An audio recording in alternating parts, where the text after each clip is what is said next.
In the dead of winter 1978, a man walked into the U.S. Embassy in Athens with shaking hands and a strange request. He wanted to speak to the CIA. Not a visa officer, not a clerk. He had something explosive to offer. His name was Adolf Tolkachev, a mid-level electronics engineer from Moscow who claimed he was ready to betray the Soviet Union. At first, the CIA didn't believe him. Walk-ins were common. Most were frauds, provocateurs, or mentally unstable, but this one kept coming back. And every time he brought something so classified, so dangerous, it shook the foundations of Soviet military security. Tolkachev wasn't a James Bond type. He didn't smoke cigars or wear tuxedos. He wore glasses too thick for his narrow face, carried a battered briefcase, and clocked in each morning at a top-secret Soviet radar research institute in Moscow. But what he carried in his mind, and eventually in his coat pocket, was more damaging to the KGB than any bomb. The CIA dubbed him CK Sphere. He called himself a lonely dissident. His hatred for the regime burned white-hot. His wife had been brutalized during Stalin's purges. His son couldn't get into university because they weren't party loyalists. He wasn't doing this for money. Not at first. He was doing it for revenge, and he was about to become the most valuable Cold War spy the CIA ever had.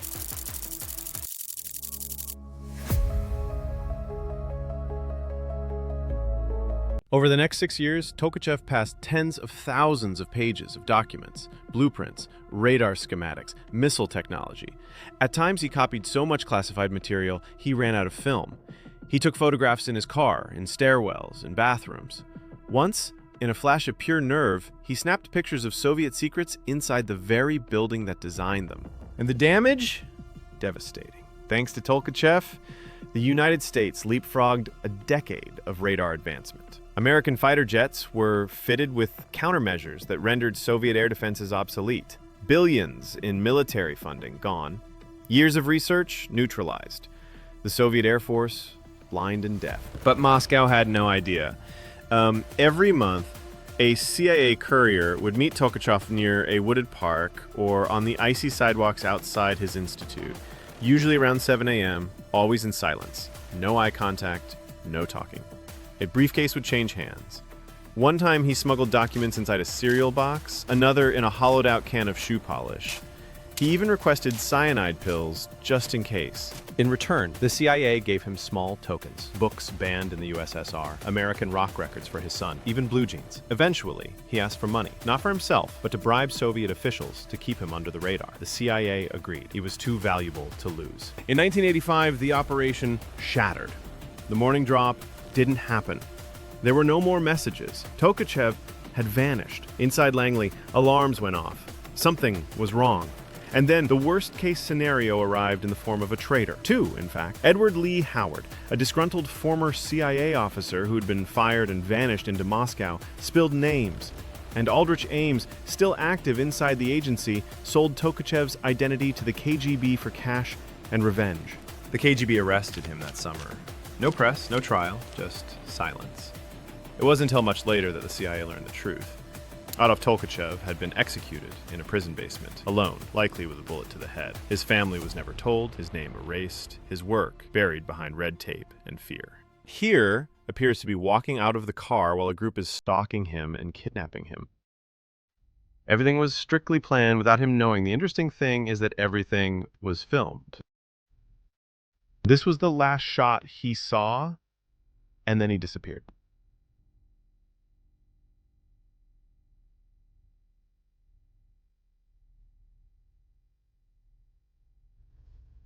But the effects? They echoed for decades. American pilots in the Gulf War avoided enemy fire thanks to his intelligence. Radar jamming became so precise that Soviet systems were practically antiques. One man, with a tiny Minox camera and nerves of steel, had flipped the entire balance of air power without ever leaving Moscow. Tolkachev was never trained. He didn't carry a gun. He never even left his country. But from the inside, he crippled the most feared intelligence agency on Earth. He fooled the KGB, fed the CIA, and paid the ultimate price. In the world of espionage, traitors are common. But patriots? The kind who risk everything for an idea? They're rare. Adolf Tolkachev wasn't a defector. He didn't flee, he didn't run, he stayed. And for 6 years, he played a deadly game in the heart of the enemy's capital. The CIA called him the billion-dollar spy. But what he gave wasn't just money or secrets. It was time. Time for the West to prepare. Time to survive the Cold War. Time to understand the machine from within.